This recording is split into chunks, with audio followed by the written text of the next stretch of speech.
দর্শক স্বাগত জানাচ্ছি TVN24 নিউজ নেটওয়ার্কের নিয়মিত আয়োজন দি ভিউজ অনুষ্ঠানে। আপনাদের সাথে আছি আমি ইহসান জুয়েল। আমরা এই ভিউজ অনুষ্ঠানে চেষ্টা করি আমেরিকায় জীবনযাপন করতে আপনার সাংস্কৃতিক, অর্থনৈতিক এবং চাকরি থেকে শুরু করে নানাবিধ যে তথ্যগুলো দরকার হয় প্রতিদিনকার জীবনযাপনে, সে তথ্যগুলো এই অনুষ্ঠানের মাধ্যমে আপনাদের সামনে হাজির করতে, যাতে আপনাদের জীবনযাপনটা অনেক বেশি সহজ হয়ে যায়, প্রতিদিনের পথ চলা সহজ হয়ে আসে। এবং এইসব কারণেই আমরা আজকে দি ভিউজ অনুষ্ঠানটি করছি সাম্প্রতিক সময়ে যারা আইটি ব্যবহারকারী, বিশেষ করে যারা আইটি ক্যারিয়ারের সাথে যুক্ত আছেন তারা তো বটেই, সাধারণ অনেক মানুষও খুব বড় ধরনের একটা বিপর্যয়ের মুখোমুখি হয়েছিলেন। এটি হওয়ার কারণে অনেকেই কিন্তু হাসপাতাল, ব্যবসা বাণিজ্য, ফ্লাইট থেকে শুরু করে নানা জায়গায় ভোগান্তিতে পড়েছিলেন এবং এটি ঘটেছিল ক্রাউড স্ট্রাইক, ক্লাউডের কারণে। সেই সমস্যাটা কেন হলো, সেটার প্রভাব কি এবং ভবিষ্যতের দিনগুলোতে কিভাবে এই ধরনের সমস্যা থেকে নিজেকে মুক্ত রাখতে পারবেন, এইসব বিষয় নিয়ে কথা বলতে আজকে আলোচনার বিষয়বস্তু ঠিক করছি বিশ্বব্যাপী ইন্টারনেট বিভ্রাট এবং শাটডাউনের উপর আইটি ক্যারিয়ারের প্রভাব কিংবা আইটির প্রভাব। এবং এটি নিয়ে কথা বলতে আমাদের সাথে দুজন বিশেষজ্ঞ অতিথিকে আমরা আমন্ত্রণ জানিয়েছি, যারা এই বিষয়ে অনেক বেশি জানেন এবং এই বিষয়টি সহজ করে দর্শকদের সামনে তারা উপস্থাপন করবেন। আমরা কথা বলবো আপ স্কিল কনসালটেন্সির সিও রাসেল আলম এবং একই সাথে আপ স্কিল কনসালটেন্সির পরিচালক আসিফ সোহেল ভাইয়ের সাথে। আপনাদের দুজনকে স্বাগত জানাচ্ছি আমাদের আলোচনায়। থ্যাংক ইউ টিভিএনকে। দর্শক, আপনারা যারা দেখছেন তারা জানেন যে আমাদের এই অনুষ্ঠানটি সরাসরি সম্প্রচার করা হচ্ছে, তাই আমাদের টেলিভিশনের স্ক্রিনে একটি নাম্বার দেখানো আছে। এই নাম্বারে টেলিফোন করে যদি আমাদের আজকে যে আলোচনার বিষয়, এই বিষয়ে আপনারা কোনো প্রশ্ন করতে চান, তাহলে সেটির উত্তর দেওয়ার চেষ্টা করবেন আমাদের বিশেষজ্ঞ অতিথিরা। এবং একই সাথে অনুষ্ঠানটি ফেসবুক পেজেও লাইভ স্ট্রিমিং হচ্ছে, সেখানে কমেন্টসে গিয়ে আপনারা যে কোনো মন্তব্য, পরামর্শ কিংবা প্রশ্ন জানাতে পারেন। আমরা চেষ্টা করব আপনাদের উত্তর খুঁজে দেওয়ার। আমরা সরাসরি চলে যাচ্ছি আলোচনায়। রাসেল আলম ভাই, আপনাকে শুরুতে যে প্রশ্নটা দিয়ে শুরু করব সেটি হলো যে এই যে ক্লাউড স্ট্রাইক, ক্লাউড ক্র্যাশ হলো কিংবা এজোরের একটা ক্র্যাশের কথা আমরা এর আগে জানি, এটা আসলে ওয়ার্ল্ড ব্যাপী বিজনেসে কি ধরনের প্রভাব ফেলেছে? Sure. So here we are talking about আমরা 19শে জুলাই 2024 আমরা এখানে মোর কথা বলতেছি blue screen off death. So আমরা ওই দিনটাকে বলতেছি যে ব্লু স্ক্রিন অফ ডেথ। জিনিসটা হচ্ছে গিয়ে সবার যে পার্সোনাল কম্পিউটারগুলো ছিল সেগুলো আর কাজ করতেছে না, right? So if you go to the airport you will see people are waiting, তারা এয়ারপোর্টে লাইনে ওয়েট করতেছে। আমরা যারা আইটিতে কাজ করি, আমাদের যে ল্যাপটপ ছিল, অফিসিয়াল ল্যাপটপ, আমরা সকালে উঠে যখন আমরা অন করার চেষ্টা করতেছিলাম, দেখলাম আমাদের ল্যাপটপে কানেক্টিভিটি নাই। একেবারে অচেনা একটা পরিবেশ। আপনি সকালে ঘুম থেকে উঠে আপনার ল্যাপটপ দেখলেন ব্লু হয়ে আছে, একদম স্টার্ট হচ্ছে না। জি। সো এরপরে যখন ওভার দ্য টাইম আমরা রুট কজ অ্যানালাইসিস করলাম, তখন আমরা দেখতে পারলাম যে আসলে ঘটনার সূত্রপাত হয়েছে ওয়ান অফ দ্য ভেন্ডর, মাইক্রোসফটের একটা ভেন্ডর কোম্পানি ক্রাউডস্ট্রাইক থেকে। ওদের একটা সিকিউরিটি প্যাচ ছিল, সিকিউরিটি আপডেট ছিল, এবং ওই আপডেটটাই আসলে এই ব্লু স্ক্রিন অফ ডেথের এই সিচুয়েশনটা ক্রিয়েট করলো। সো আমরা যদি দেখি এখানে যে most of the cases report করার পরে, সিস্টেমগুলো রিপোর্ট করার পরে মোটামুটি সবাই অনলাইনে কাজ করা শুরু করতে পারছে। কিন্তু সমস্যা হচ্ছে গিয়ে এখানে অনেকগুলো আইটি সিস্টেম আছে যেগুলাকে আসলে ওইরকম রিবুট করাটা এতটা সহজ না। অ্যাজ এক্সাম্পল, ইউআই ইন্টারফেসটা নাই, বা ইউআই ইন্টারফেসের মাধ্যমে গিয়ে আপনি ল্যাপটপে যেভাবে রিবুট করতে পারতেছেন, আপনি যদি সার্ভারগুলোর দিকে চিন্তা করেন তাহলে সার্ভারগুলো রিবুট করা এতটা সহজ না। আর প্রধান যে সমস্যা হচ্ছে গিয়ে যে আসলে মানুষ জানতো না যে কিভাবে এই প্রবলেমটা সলভ করবে।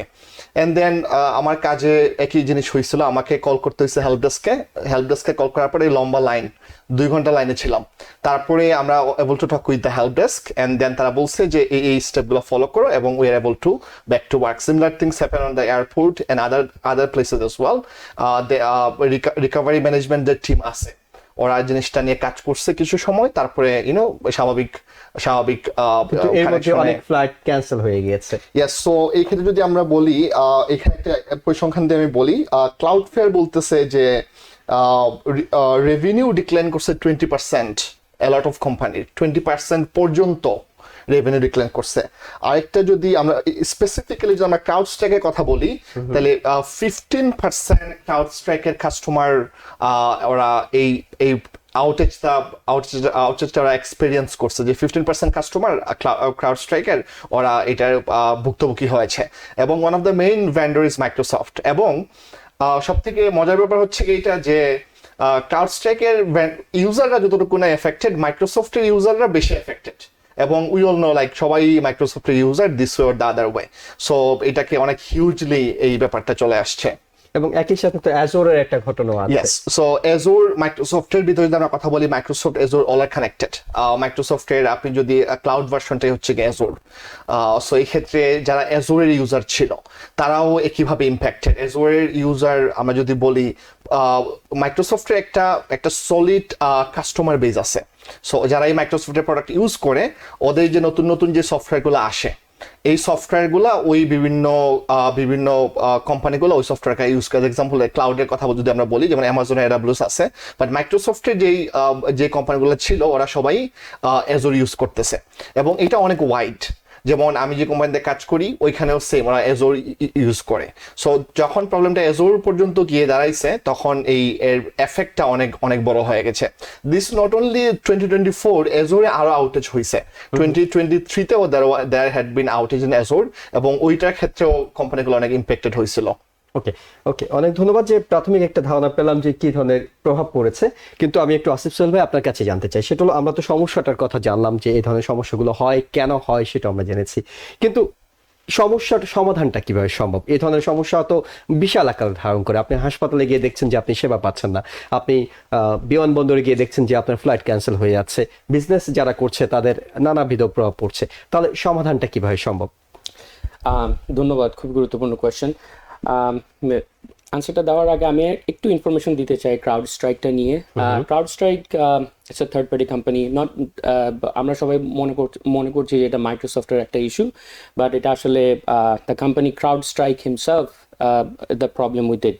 So it's an holding corporation যেটার হচ্ছে গিয়ে institutional investors আছে, individual investor আছে. It's a publicly traded company. It's a very big company and they are the leading cyber security solution provider. Okay. এই কোম্পানিতে BlackRock থেকে শুরু করে, Morgan Stanley থেকে শুরু করে, Vanguard থেকে শুরু করে, these are the institutional investors are basically connected directly with the CrowdStrike.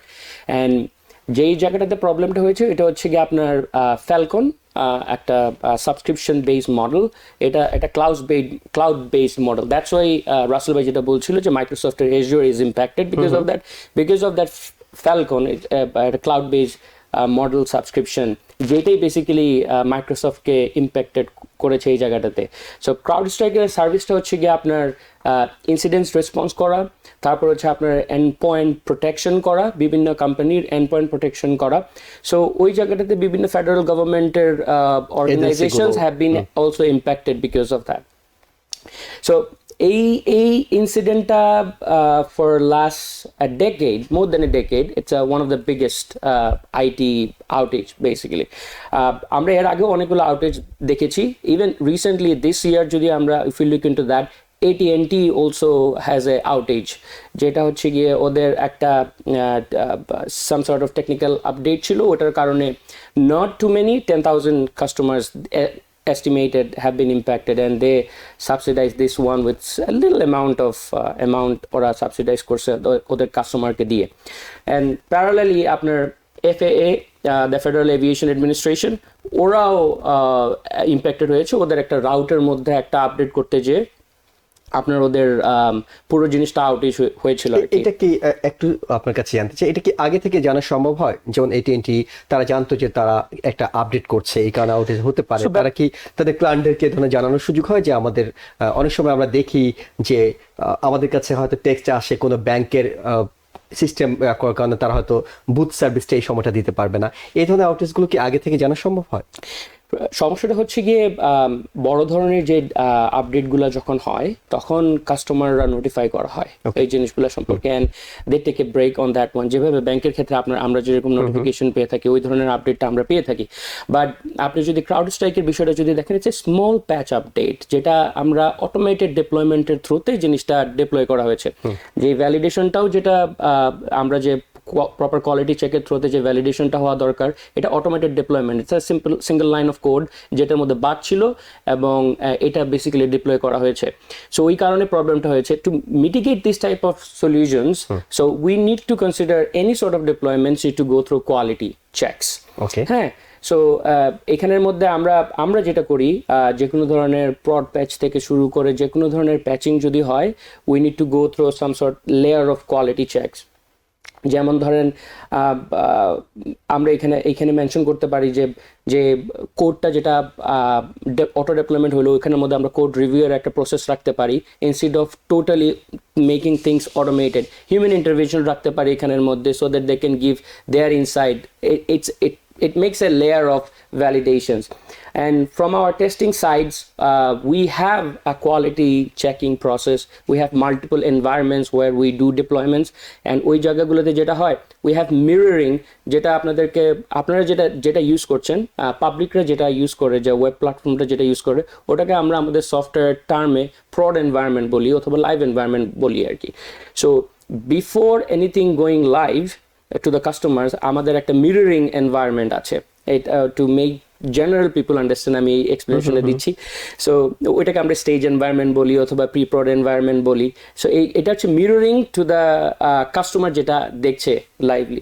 So ওই জায়গাটাতে আমরা এই ডিপ্লয়মেন্টটা করার পরে এই জিনিসগুলা ফিগার আউট করতে পারি এই ধরনের প্রবলেমগুলো হয় কিনা। প্যারালালি যেটা এফএএ যে এক্সাম্পলটা আপনাকে দিলাম, এফএএ যেটা করেছে যে to avoid this type of incidents going forward, they have created their own backup system. So এই ধরনের যদি আউটেজ হয়, তাহলে তারা অলরেডি একটা ব্যাকআপ সিস্টেম ক্রিয়েট করা আছে, ওই ব্যাকআপ সিস্টেমটা আপ অ্যান্ড রান করবে। যেরকম আমরা যেটা কোম্পানিতে উই কনসাল্ট যেটা করি, we have our own quality check process, যেটাকে বলি আমরা DR testing, disaster recovery testing. So এটা কিন্তু ডিজাস্টার, এই আউটেজটা কিন্তু এক ধরনের ডিজাস্টার।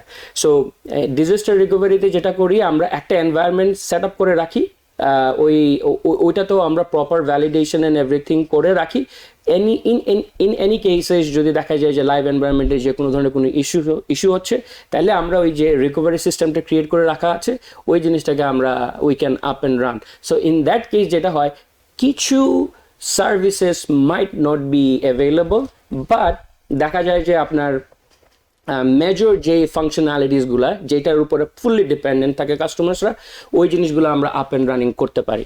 অ্যান্ড অলসো যে ক্লাউডের যে কথাটা বলা হচ্ছিল, কোম্পানিজ ফুললি ক্লাউড ডিপেন্ডেন্সি না হয়ে, ক্লাউডটা basically an storage system, so ওইটার উপরে ফুললি ডিপেন্ডেন্ট না হয়ে we can have our own local storage, যেটা আমরা করতে চাই না। We already moved from that one, আমরা লোকাল স্টোরেজ থেকে চলে গেছি ক্লাউডে। This is the new technology. এখন আপনারা কম্পিউটারের মধ্যে কোনো জিনিস সেভ করছেন না, আপনারা মোবাইলের মধ্যে কোনো জিনিস সেভ করছেন না, অ্যাপল ক্লাউডে সেভ করছেন অথবা গুগল ক্লাউডে সেভ করছেন, everything is in cloud based. But কোম্পানির ক্ষেত্রে যেটা হয়, আমরা একটা স্ট্যাটিস্টিক্স বলতে পারি যে গার্ডনারের প্রিডিকশন অনুযায়ী by 2025 60% of the organisations will adopt hybrid storage system. ক্লাউডেও থাকবে, লোকাল স্টোরেজও থাকবে। লোকাল স্টোরেজের থ্রুতে যখন কোনো ধরনের আউটেজ হবে, they can tackle up with this one.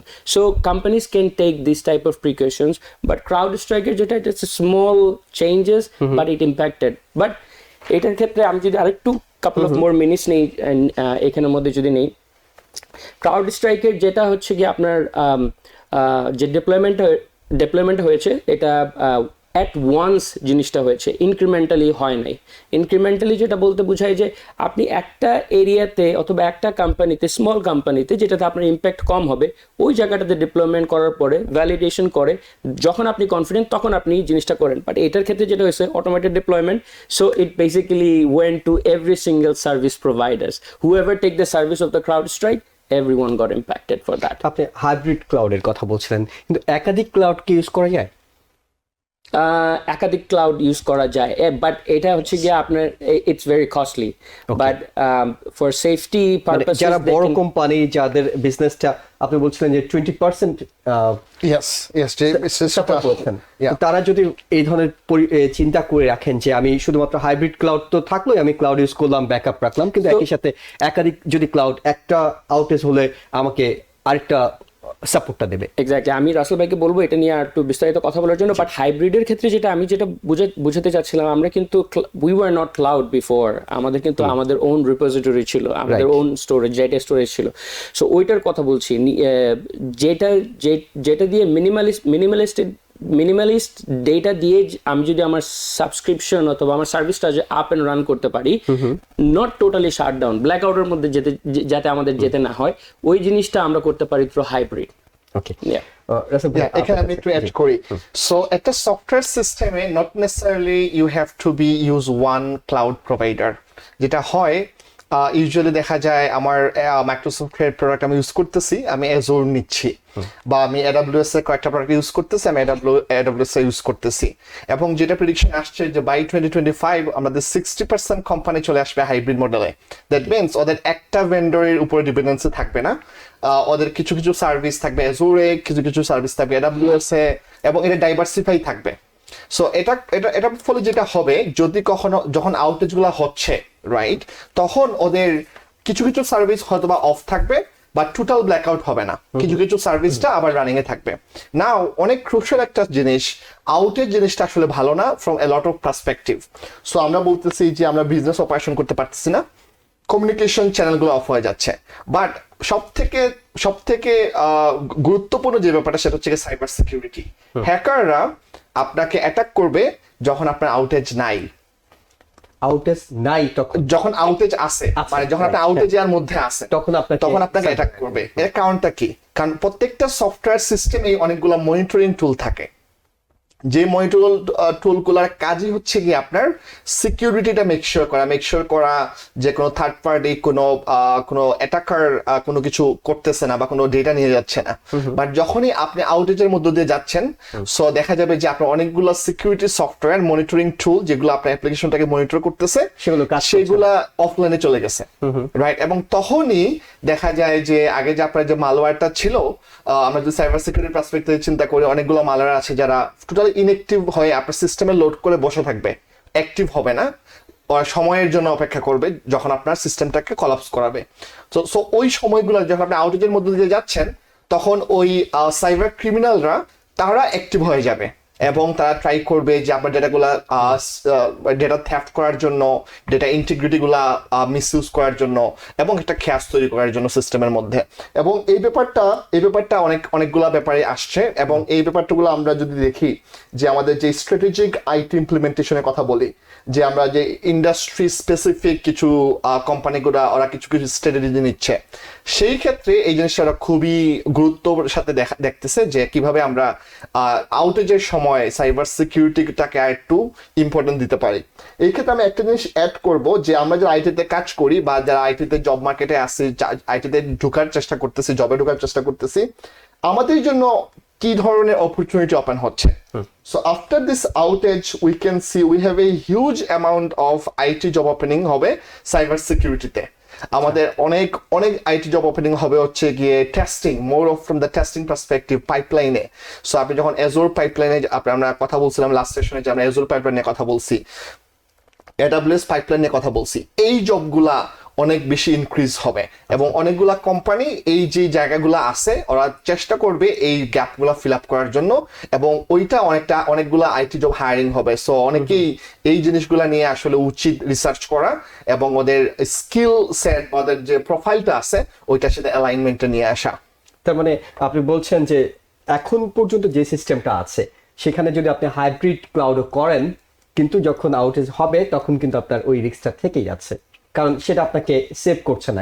একাধিক ক্লাউড করলেও কিছুটা কমছে, কিন্তু আপনার ডাটা তো শেয়ার করা আছে দুটো জায়গাতে, তাহলে যখন আউটেজটা হচ্ছে তখন দেখা যাবে যে আপনার একটা অ্যাপ্লিকেশন যেটা হয়, অনেকগুলা লেভেল অফ ইন্টিগ্রেশন থাকে, একটা অ্যাপ্লিকেশন অনেকগুলো লেভেল অফ ইন্টিগ্রেশন থাকে, এবং একটা সার্ভিস একভাবে আর্কিটেকচারালি এটাকে ডিজাইন করা থাকে। সো দেখা যাবে আপনার পার্শিয়াল ইম্প্যাক্টেড হবে। এখন মনে করেন আপনি অ্যাজোর ইউজ করতেছেন, ফুল আপনার সিস্টেমটাই বসে যাচ্ছে, রাইট? বাট আপনি যখন ডাইভার্সিফাই করে দিচ্ছেন যে কিছু সিস্টেমের মধ্যে কিছু ফাংশনালিটি আপনি অ্যাক্সেস করতে পারতেছেন, আবার কিছু ফাংশনালিটি আপনি অ্যাক্সেস করতে পারতেছেন, একটা ইন বিটুইন থাকবে, মানে টোটাল ডার্ক হবে না, it will be in between. Okay, এর পাশাপাশি এখন যেটা জানতে চাই আপনার কাছে সেটা হলো ভবিষ্যতের জন্য, যখন আপনি জানেন যে আউটেজটা হচ্ছে, এর আগে হয়েছে, ভবিষ্যতেও হবে, তখন আপনি কি ধরনের প্রস্তুতি নিয়ে রাখবেন, কিংবা কি ধরনের ফিউচার আউটেজের ব্যাপারে আপনাদের প্রস্তুতি কিংবা আইটি কোম্পানিগুলোর প্রস্তুতি ডেফিনেটলি এখানে কয়েকটা লেভেলের প্রস্তুতিগুলো আছে, প্রিপারেশন গুলো আছে। একটা হচ্ছে পার্সোনাল লেভেল, একটা হচ্ছে যে কর্পোরেশন লেভেল, একটা হচ্ছে মোর ইকোসিস্টেম লেভেল। সো আমরা যে হাইব্রিড ক্লাউডের কথা বললাম, এটা মোর আসতেছে অন দ্য ইকোসিস্টেম ওয়াইজ, সবগুলা কোম্পানি এই ব্যাপারগুলো অ্যাডপ্ট করবে। নাও যদি আমরা পার্সোনাল লেভেলে কথা বলি, এজ এ আপনি রিমোট ওয়ার্ক, আপনি রিমোট কাজ করতেছেন, রাইট? সো আপনি যখন রিমোট কাজ করতেছেন, আপনার ল্যাপটপ শাট অফ হয়ে গেছে। So to make sure you have your manager number, ওর ফোন নাম্বারটা আছে, যে আপনি আপনার ম্যানেজারকে বলতে পারতেছেন যে হেই, আমি আজকে স্ক্রাম কলে থাকবো না, কারণ আমি ল্যাপটপের মধ্যে আমি লগ ইন করতে পারতেছি না, রাইট? সো পার্সোনাল লেভেলে আপনার এই ম্যানেজারদের নাম্বার নিয়ে রাখা উচিত। এবং নট অনলি দ্যাট, আপনার সবগুলা ডেটা আপনি সার্ভারে ক্লাউডে না রেখে পার্সোনাল লেভেলে লোকালে আপনি কিছু ডেটা রাখতে পারেন, যেগুলো আপনার ক্রিটিক্যাল ডেটা খুবই প্রয়োজনীয়, আপনি ডেটাগুলো রাখতে পারেন। সেকেন্ড যেটা, সেটা হচ্ছে গিয়ে যে কোম্পানি লেভেলে অর্গানাইজেশন গুলা ওরা কি করতে পারে। সো এখানে কিছু ব্যাপার আছে, যেমন হচ্ছে গিয়ে ড্রিল, অর্গানাইজেশন গুলা ইমার্জেন্সি ড্রিল করে। সো এটাকে অ্যাড করতে হবে, এবং এই ড্রিলের ভিতরে এই আউটেজটাকে নিয়ে আসতে হবে, এবং আউটেজের সময় কি করতে হবে এই ব্যাপারটাতে একটু জোর দিতে হবে। অলসো রিস্ক অ্যাসেসমেন্ট প্ল্যানে আসতে হবে, যেখানে দেখা যাচ্ছে যে আমরা হেল্প ডেস্কে ফোন দিচ্ছি, অনেক লম্বা সময় আমাদেরকে ওয়েট করা লাগতেছে। সো এই ব্যাপারটাকে কিভাবে মিটিগেট করা যায়, এবং এই টাইমিংটাকে কিভাবে শর্ট করা যায়, ইন দ্যাট ওয়ে যে একজন ইউজার যদি ব্লক আউট হয়, কত তাড়াতাড়ি ইনফরমেশন পাঠানো যায় এবং তাকে আনব্লক করে তাকে ব্যাক টু প্রোডাক্টিভিটিতে নিয়ে আসা যায়, এই ব্যাপারটাতেও ফোকাস করতেছে কোম্পানিগুলো এখন। ওকে, তো মানে পার্সোনাল লেভেলে এবং একই সাথে কর্পোরেশন লেভেলে, এবং আপনি বলছিলেন যে ইকোসিস্টেম ইন্ডাস্ট্রি লেভেলে প্রস্তুতিগুলো থাকতে হবে, এবং এইগুলো নিয়ে নিশ্চয়ই কাজ হচ্ছে, কারণ যেহেতু বড় বড় সমস্যাগুলো আউটেজগুলো ফেস করা হচ্ছে রিসেন্ট টাইমে, নিশ্চয়ই এখন অনেক বেশি। সো বাই 2025 আমরা বলতেছি যে 60% কোম্পানি এই ব্যাপারগুলো নিয়ে একটা ফ্রেমওয়ার্কের ভিতরে চলে যাচ্ছে, এই ব্যাপারগুলো হ্যান্ডেল করবে। এবং নট অনলি প্রত্যেকটা কোম্পানি ওদের ডিজাস্টার রিকভারি প্ল্যানের মধ্যেও এই ব্যাপারগুলো নিয়ে আসতেছে এখন। এবং এক্সাম্পল, একটা কোম্পানিতে আমি একটা জব করি, ওইখানে ওরা আমাকে ট্যাক্স দেয়, যখন একটু ইমার্জেন্সি কোনো সিচুয়েশন হয় আমাকে ট্যাক্স দিয়ে নোটিফাই করতেছে যে এই সিচুয়েশনটা আসতেছে। এবং এআই কিছু কাজ আসতেছে, যে এআই এবং মেশিন লার্নিং এর মাধ্যমে ট্রাই করতেছে কোম্পানিগুলা কিছু টুল ডেভেলপ করার জন্য, যারা মেজর আউটেজ আসার আগে একটু সতর্কতা সংকেত দিতে পারবে, যাতে করে যে এই একটা আমাদের একটা প্যাচ হচ্ছে বা একটা সিকিউরিটি কনসার্ন আছে, আমরা একটু প্রেডিক্ট করতেছি, একটু কেয়ারফুল থেকো।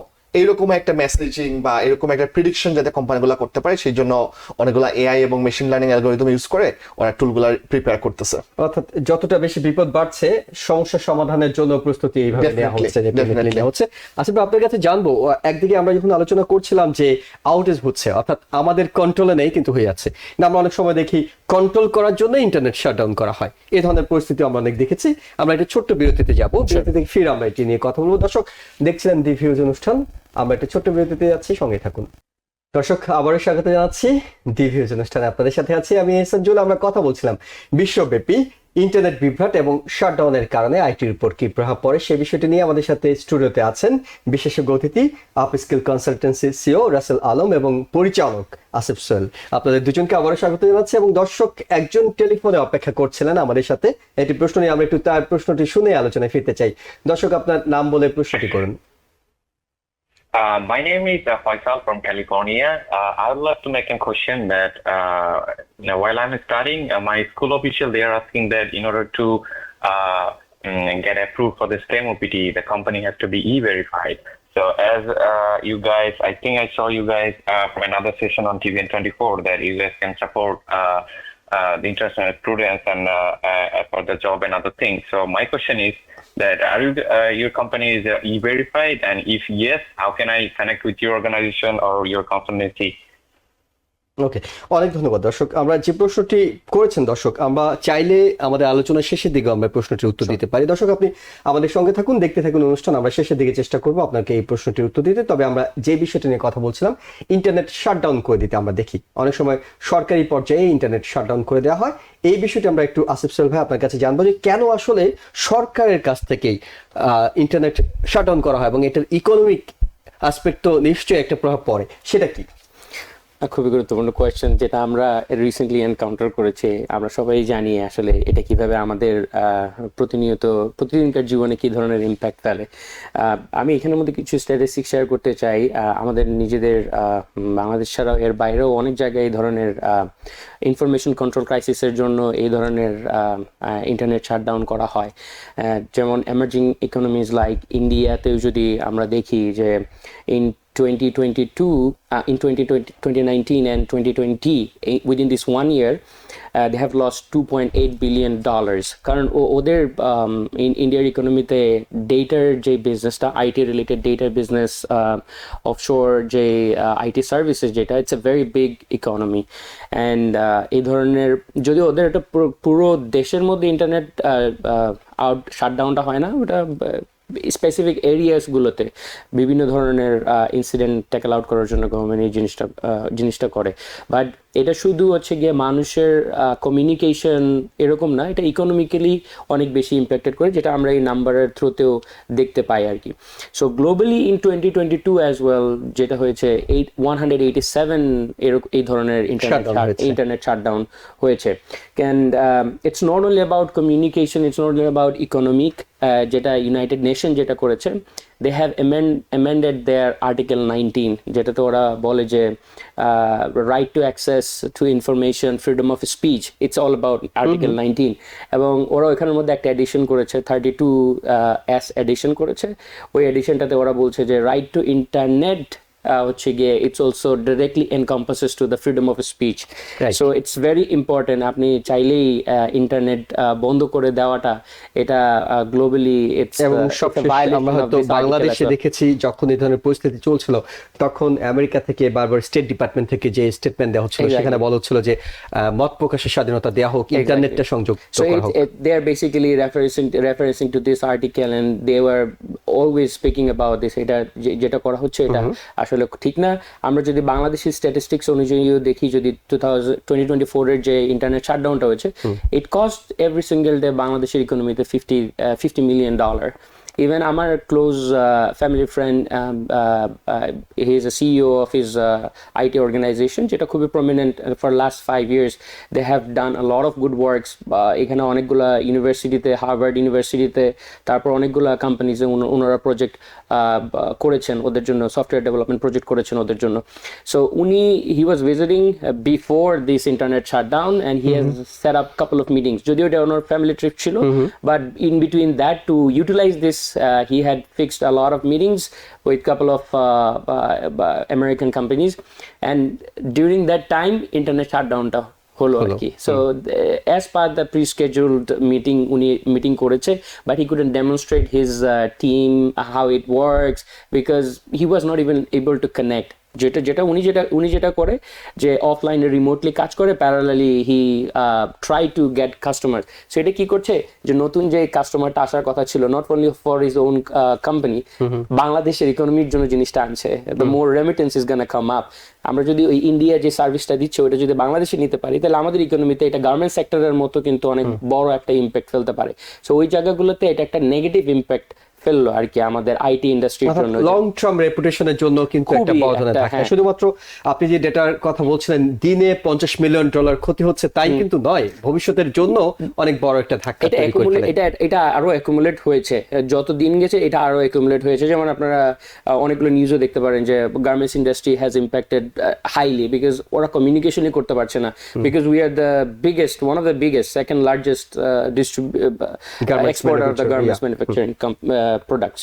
সো রাসেল ভাই, শুধুমাত্র যে ইকোনমি ক্ষতি হয় তা তো নয়, আমরা আলাপ করছিলাম যে রেপুটেশনেরও একটা বিষয় থাকে, কিংবা আপনি যখন আপনার লক্ষ্য নির্ধারণ করেন, আপনি ডিজিটাল, আপনার দেশটাকে ডিজিটাল করবেন, সেখানে যখন এই ধরনের শাটডাউন গুলো হয়, সেটার ইফেক্ট আসলে কোন কোন ক্ষেত্রে কি ধরনের ইফেক্ট হয়? সো আসিফ ভাই যেটা বলছিল যে ইন্টারনেট যে শাটডাউন করে দেওয়াটা নতুন কিছু না, এখন আর প্রত্যেকটা দেশে এই ব্যাপারটা হচ্ছে। 187টার ঘটনা 2022 সালে শুধুমাত্র। হ্যাঁ। তারপর আমরা যদি দেখি কিছু কমন, যদি দেখি আমরা মায়ানমারে মিলিটারি কুপ হইলো, ইন্টারনেট বন্ধ করে দাও। তারপরে যদি ইন্ডিয়ায় যদি আমরা দেখি যে সিটিজেনশিপ অ্যামেন্ডমেন্ট অ্যাক্ট CAA 2019 হইলো, ইন্টারনেট শাট অফ, রাইট? আমরা যদি পাকিস্তানের কথা বলি 2023-তে প্রটেস্ট, ইন্টারনেট শাট অফ এবং দেখা এখন গেল। যে প্রোটেস্টটা চলছে সেখানে কিন্তু স্লো করে দেওয়া হয়েছে। ইয়া এবং ক্রমান্বয়ে দেখা গেল বাংলাদেশেও একই পথে আমাদের রাজনৈতিক লিডাররা হাঁটতেছে, যে ওরা যখন বিভিন্ন সময়ে 19-20 ইলেকশনের সময়, প্রটেস্টের সময় ওরা ইন্টারনেট শাট অফ করে দিচ্ছে। সো এই যে ব্যাপারটা, যে সময় ওরা শাট অফটা করে দিচ্ছে, তখন ওরা শুধু চিন্তা করতেছে কমিউনিকেশনটা। আমরা আগেই কথা বলতেছিলাম, যখন আমাদের আউটেজটা হয়, it's not only communication is affecting the business, user সবাই এফেক্টেড হচ্ছে। নাও যখন যে আমাদের আউটেজটা, তো আমরা হচ্ছে এটা কিছু করার নাই, সফটওয়্যার করতেছে আউট অফ হ্যান্ড। বাট এই ব্যাপারটা হচ্ছে কি আমাদের মানব সৃষ্ট, যে আমি তৈরি করতেছি এই ক্রাইসিসটা, নতুন করে একটা ক্রাইসিস, আমি একটা ক্রাইসিসকে অফ করার জন্য আমি নতুন করে একটা ক্রাইসিস ইন্ট্রোডিউস করতেছি। নাও এই ক্ষেত্রে এটা মাথায় রাখতে হবে যে এখনকার ব্যাংকিং যে সিস্টেমটা আছে, এইটা totally depending on online. That means যদি ইন্টারনেট না থাকে তাহলে ব্যাংকিং সেক্টর কাজ করতে পারবে না। আর যদি ব্যাংকিং সেক্টর কাজ করতে না পারে, প্রত্যেকটা ইনস্টিটিউশনই impacted. Not only IT company, non IT company, everything is impacted. আমি যেহেতু আইটির মানুষ, আমি আইটি নিয়ে একটু কথা বলি।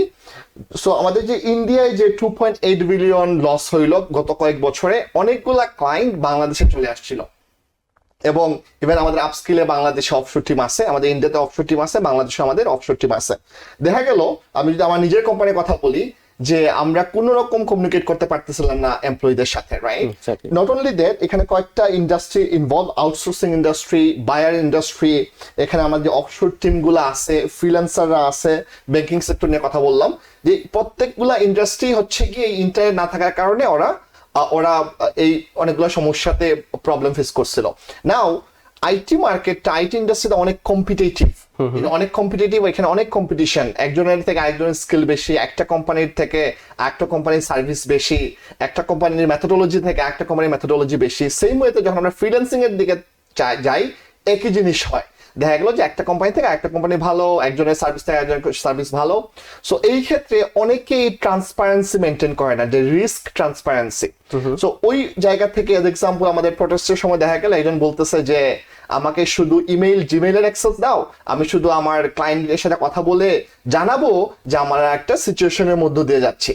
বাট এটা একটু আগ থেকে কাজ করা উচিত ছিল, যে রিস্ক ট্রান্সপারেন্সি, রিস্কটাকে আপনার যেখানে একটা রিস্ক ইনভলভ আছে, এইগুলা ক্লায়েন্টের সাথে আপনার ট্রান্সপারেন্ট হইতে হবে। যে আমাদের বাংলাদেশে আমাদের ইন্টারনেট আউটেজ আছে, ইন্টারনেট শাটডাউন হয়, আমাদের ইলেকট্রিসিটি চলে যায়। সো এই ব্যাপারটা যদি আমরা ক্লায়েন্টের সাথে কথা বলি, আমরা জানি অনেক কম্পিটিশন, অনেক কিছুই বলা যাবে না, তারপরেও যদি আমরা একটা মিনিমাম লেভেলে যদি আমরা ট্রান্সপারেন্ট থাকি রিস্কগুলো সম্পর্কে ক্লায়েন্টের সাথে, তখন এইরকম যখন অনেক বড় একটা ইম্প্যাক্ট পড়বে, যখন একটা ভুল বুঝাবুঝির একটা সিচুয়েশন, যে ক্লায়েন্ট মনে করতেছে সে কাজ করতেছে না, ওর তো ইন্টারনেটে নেই, কিভাবে কাজ করবে, এই সিচুয়েশন থেকে আসলে বের হয়ে আসা যাবে। সো সেই ক্ষেত্রে আমি বলবো বাংলাদেশের অর্গানাইজেশনগুলো যখন আমরা ক্লায়েন্টের সাথে কাজ করে, they must work with the risk transparency, রিস্কটাকে ট্রান্সপারেন্ট করতে হবে।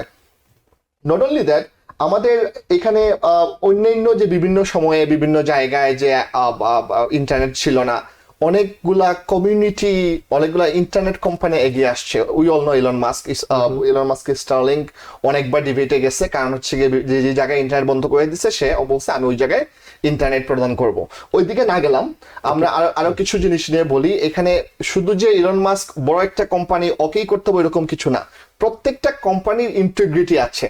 সো এটা হইতে পারে একটা ইন্টারনেট প্রোভাইডার কোম্পানি, এটা হইতে পারে একটা টিভি চ্যানেল, এটা হইতে পারে একটা নিউজ চ্যানেল, এটা হইতে পারে একটা টেলিকম কোম্পানি, রাইট? প্রত্যেকটা কোম্পানি ওদের লেভেল থেকে যে ইন্টিগ্রিটিতে কাজ করতে হবে।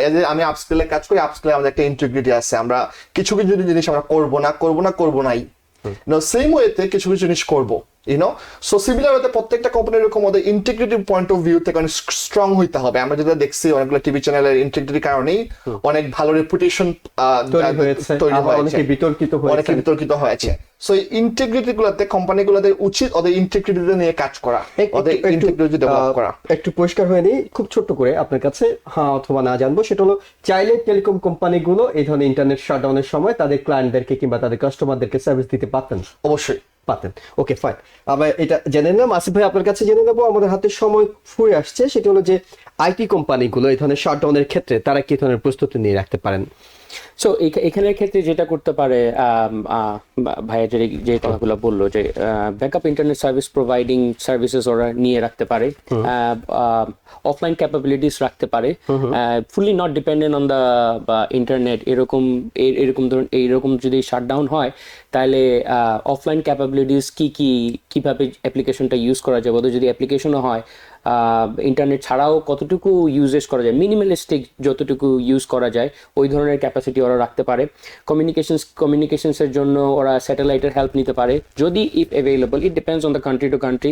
যেমন স্টারলিংকের যে কথাটা রাসেল ভাই যেটা মেনশন করলো, it's not possible to give service in all countries. বাংলাদেশে of course possible, it requires some devices and everything, but there are countries যদি ওখানে কোনো ধরনের কোনো ইন্টারনেট আউটেজ হয়, যেরকম ইউক্রেনের ক্ষেত্রে যেটা হয়েছে, Starlink supported and give them the service during that time.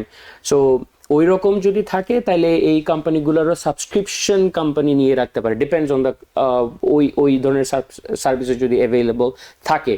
So they can use those substitute, they can up and run their system. Though it's costly. এগুলো যেটা Yeah. হচ্ছে একটা জিনিস অ্যাড করবে এটার সাথে, ভিপিএন এর ব্যবহারটা। সো আমরা বাংলাদেশে দেখা যায় অনেক প্রতিষ্ঠিত কোম্পানিও ভিপিএন ইউজ করতেছে না। যদি আমরা ইউএসএ তে দেখি প্রত্যেকটা কোম্পানি ভিপিএন ইউজ করে। সো ভিপিএনটা যে আমি ইউজ করব এটা হচ্ছে নিজের সেফটির জন্য। আপনি ভিপিএন এর ভিতরে আপনার যে বিজনেস যে সিক্রেট গুলো থাকতেছে এইগুলা ভিপিএন এর ভিতরে সুরক্ষিত থাকতেছে। আপনি যদি ভিপিএন ইউজ না করেন, আপনি একটা অর্গানাইজেশন চালাচ্ছেন, আপনার কোনো কোনো ভিপিএন নাই, আপনার কম্পিটিটর কিন্তু আপনার ইনফরমেশন গুলো নিয়ে যেতে পারে, রাইট? সো ভিপিএন এর ইউজটা যখন ইন্টারনেট থাকবে না তখন না, বাংলাদেশে যেটা করতে হবে প্রত্যেকটা কোম্পানির ভিপিএন এর ইউজটা শুরু করতে হবে। যে ছোট কোম্পানি হোক বড় কোম্পানি হোক, বাট আমাদের কোম্পানির ভিতরে যে ডেটাগুলো ট্রান্সফার হবে সবকিছু আমাদের ভিপিএন এর মধ্য দিয়েই ট্রান্সফার হবে। এই ক্ষেত্রে সাইবার সিকিউরিটি থেকে শুরু করে এই যে আড়ি পাতার যে ব্যাপারটা আছে, যে চাইলেই আড়ি পেতে ফেলতেছে, এই সবগুলা জিনিসটাকেই অনেক সুরক্ষিত করতে পারবে। নট অনলি বিজনেস, ওরা সুরক্ষিত করতে পারবে ওদের ইউজারকেও। অর্থাৎ আমাদের এখন পর্যন্ত আমরা যেটা দেখেছি, যখন ইন্টারনেট শাটডাউন হয় কিংবা স্লো করা হয় তখন গিয়ে ভিপিএন ইউজ করছে। আপনারা বলছেন যে মজার বিষয় হচ্ছে ভিপিএনটাকে এমন ভাবে মানে মার্কেটিং যেন এটা কোনো একটা নিষিদ্ধ একটা অ্যাপ, বাট ভিপিএন মানে হচ্ছে ভার্চুয়াল প্রাইভেট নেটওয়ার্ক। আপনি আপনার নিজের একটা নেটওয়ার্কের থ্রুতে আপনি আপনার ডেটাটাকে শেয়ার করছেন, যেটা ইজ প্রটেক্টেড। মানুষজন ভিপিএনটাকে নেগেটিভলি ধরে নিচ্ছে যে এটা মনে হয়। কস্টের ব্যাপারটা যদি একটু বলি, এখানে ভিপিএন ইজ নট এক্সপেন্সিভ। অনেকে একটা ভুল ধারণা নিয়ে বসে আছে যে ওকে কোম্পানি যদি অনেক বড় হয় তাইলে আমরা ভিপিএন ইউজ করবো, এটা বোধহয় অনেক এক্সপেন্সিভ। বাট আপনি যদি দেখেন যে অনেকে ফ্রি ভিপিএন ইউজ করতেছে, তো আসলে ভিপিএনটা অত এক্সপেন্সিভ না। আপনি রাইট গাইডেন্সের মাধ্যমে যদি কাজ করেন, অনেক এগেইন আপনাকে এখানে কিছু রিসোর্স লাগবে, সো যারা ভিপিএন ইমপ্লিমেন্টেশন করবে, বাট কিছু কস্ট বাড়বে অফকোর্স। বাট এই কস্ট বাড়ার সাথে সাথে আপনি এখান থেকে যে আউটপুটটা বের করতে পারবেন অনেক বড়, কারণ আপনার কোম্পানির ডাটাটা সিকিউর থাকবে। একেবারে এই শেষ মিনিটে আছে, আমি একটু আসিফ সাহেব আপনার কাছে দর্শক যে প্রশ্নটি করেছেন সেটি একটু উত্তর নিতে চাই। আমরা এই আমাদের অর্গানাইজেশনের মধ্যে ই ভেরিফাই সার্ভিসটা প্রোভাইড করছি। দর্শকের যে কোয়েশ্চেনটা ছিল আমরা এই সার্ভিসটা দিচ্ছি কিনা, আমরা উই ই ভেরিফাইড অর্গানাইজেশন। এখানে রাসেল ভাই আর একটু ডিটেইল এই জিনিসটা নিয়ে প্রসেসটা ক্লিয়ার করতে এবং পারবেন। একই সাথে আপনি যদি আপস্কিল স্টুডেন্ট পোর্টাল নিয়ে আমরা সব মিলে হয়তো সর্বোচ্চ 40 সেকেন্ড পাবো। That's fine. সো আমি একটু ই ভেরিফাই কথা বলি। যখন আপনি যদি ইন্টারন্যাশনাল স্টুডেন্ট হন, তাইলে আপনাকে স্টিম ওপিটি রান করতে হলে of course it have to be sponsor by আপনি এমপ্লয়েড হইতে হবে একটা E verified company. In that case upskill is not only training institution, is a employer. আমাদের একটা বিশাল অংশ আমরা কাজ করি এমপ্লয়মেন্ট নিয়ে, ইন্টারন্যাশনাল স্টুডেন্ট তাদের ওপিটি, স্টিম ওপিটি এই জিনিসগুলো নিয়ে, এবং তারা কিভাবে কাজ করতে পারে। সো আপস্কিলের মাধ্যমে আপনি যে ই ভেরিফাইড কোম্পানি এবং এখানে এমপ্লয়মেন্টের মাধ্যমে C2C হোক আর W2 হোক, you can get e verification, IN verification, এই ব্যাপারগুলো আমরা সাপোর্ট দেই। এবং অনেক ধন্যবাদ রাসেল আলম ভাই এবং আসিফ সোহেল ভাই। আমরা নিঃসন্দেহে পরবর্তীতে আবারও এইসব বিষয়গুলো নিয়ে অনেক বেশি আলোচনা করব, এবং আপনারা যেটি বলছিলেন যে ইন্টারন্যাশনাল স্টুডেন্টদেরকে কিভাবে সাপোর্ট দিয়ে থাকেন সেগুলো আমরা জানবো, এবং আপনাদের যে পোর্টাল আছে সেইগুলো নিয়েও আমাদের জানার সুযোগ নিঃসন্দেহে হবে। অনেক ধন্যবাদ। আজকের মতো আমরা শেষ করছি। দর্শক, আপনারা যারা দেখছিলেন, আমরা আপনাদের প্রাথমিক ধারণা দেওয়ার চেষ্টা করছিলাম যে আউটেজ এবং ইন্টারনেট শাটডাউনের ক্ষেত্রে কি হয়, এবং নিশ্চয়ই এই বিষয়গুলো নিয়ে অর্থাৎ আগে যা হয়েছে তার থেকে ভবিষ্যতে কিভাবে প্রস্তুতি নিয়ে রাখবেন সে সম্পর্কে কিছুটা আপনাদের ধারণা হলো। ভালো থাকবেন, অনেক ভালো থাকবেন। শেষ করছি আজকের মতো। TBN 24 টেলিভিশন দেখতে আজই কল করুন 7187776556। লগ ইন করুন www.totalcablebd.com। নিউ ইয়র্ক থেকে সম্প্রচারিত TBN 24 টেলিভিশন বিশ্বজুড়ে বাঙালির কণ্ঠস্বর।